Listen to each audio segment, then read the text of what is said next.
basically was asked this about the GM survey. So let's take a listen right here. This is from ESPN First Take. Before the season started, WNBA GM selected Paige Beckers as a player they would most like to start a franchise with. What's your reaction to that?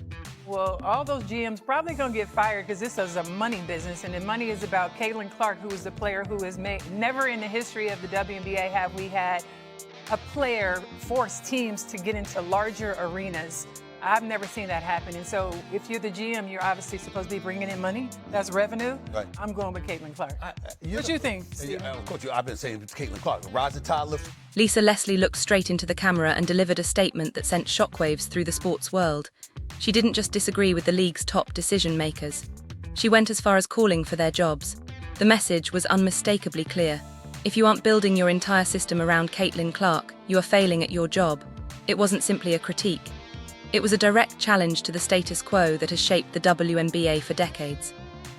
The silence in the studio felt heavy, because deep down, everyone knew she had a point.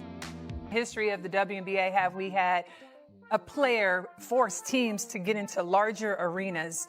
I've never seen that happen. And so if you're the GM, you're obviously supposed to be bringing in money. That's revenue. Right. I'm going with Caitlin Clark. What you think, Steve? Coach, I've been saying it's Caitlin Clark. Rise the tide lifts all boats. And in fairness, afterwards, we're gonna. Lisa Leslie was one of the people that was all for Caitlin Clark making Team USA, and was like, straight away she came out in and doubled down on this, and she was like, she couldn't believe that Team USA for the Olympics 2024 left without her. And that is kind of a crazy one, because if we're being real here, this all began with a private survey that sent shock waves through the front offices of every major team. WNBA general managers were asked one simple question: which player would you choose to start a franchise with? You would think the answer would be the woman who shattered every television rating record in history. But instead, the GMs went in a completely different direction, choosing Paige Beckers over Caitlin Clark. It felt like a direct insult to the excitement that has revitalized the entire sport.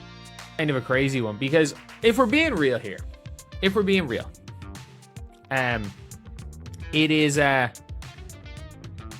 it is genuinely a thing where if we're talking purely basketball for who a team would take to start their franchise, you're probably still taking A'ja Wilson. She's still the right side of 30.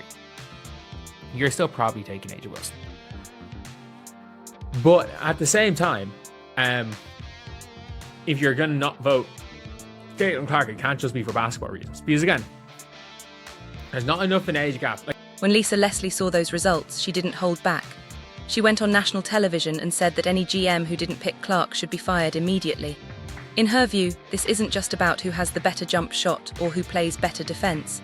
It is about the bottom line. It is about the reality that the WNBA is a business, and business is booming specifically because of one person. To ignore that reality is more than a basketball mistake. It is financial malpractice on a massive scale. Caitlin Clark or Paige becomes both. And the fact that she flat out said was like, any GM that takes a player above Caitlin Clark would be fired. And it is funny where it's like, I genuinely do think that if the Indiana Fever had the option to trade Caitlin Clark for Paige Beckers, I think they would consider it. I think they think they're Apple, which is kind of crazy. I don't know if the Wings would do it, would make the trade the opposite way either, because I think it would just be. Leslie's argument is rooted in a reality the league has never experienced before. We are talking about a player who forces teams to leave their regular home courts and move into massive NBA-sized arenas just to meet demand. Never in WNBA history has a single player had that kind of pulling power. If you are a GM, your main responsibility is to generate revenue and build a brand. By passing on Clark in that survey, those GMs appear stuck in an outdated mindset.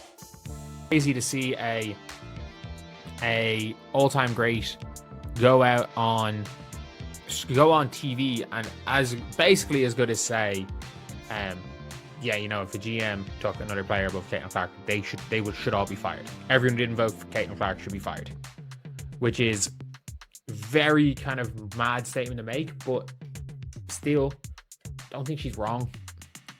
she is not necessarily wrong with that statement.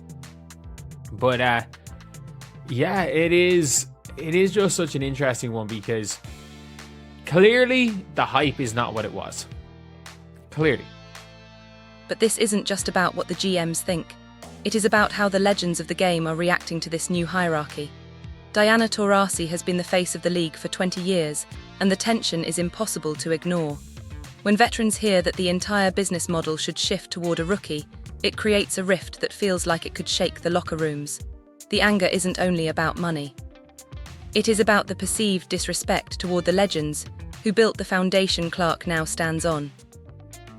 It is just such an interesting one, because clearly the hype is not what it was. Clearly.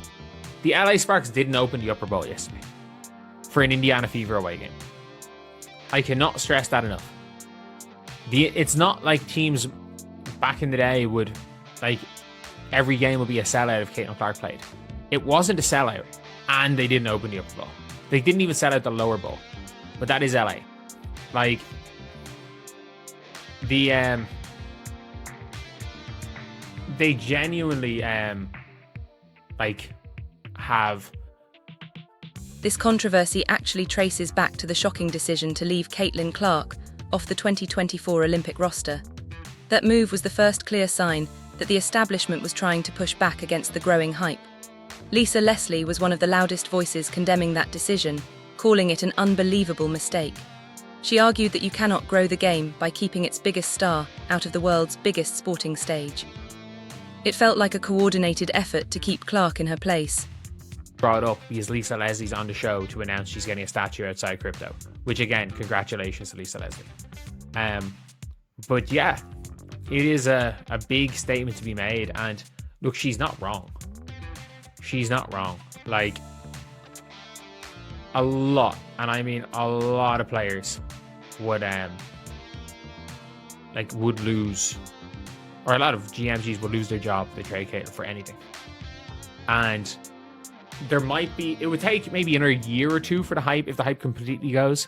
Again, she is getting the Luka treatment in the media, but it would take a year or two of the hype dying in order to... Let's look at the pure basketball argument for a moment.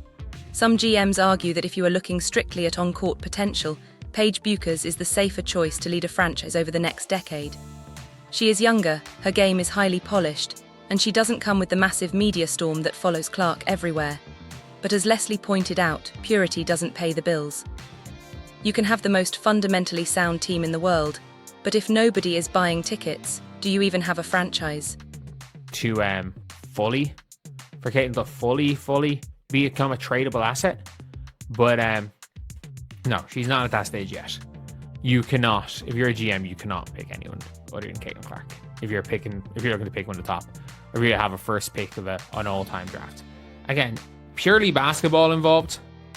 Fuck it. If it's long-term, I'm taking Don Malonga. Like, you forget being like, oh, you know, like Paige Beckers turns 25 before Don Malonga turns 21. Like, it's that different. Like, there's 4 and a bit years difference between the two of them. Like, I do think Don Malonga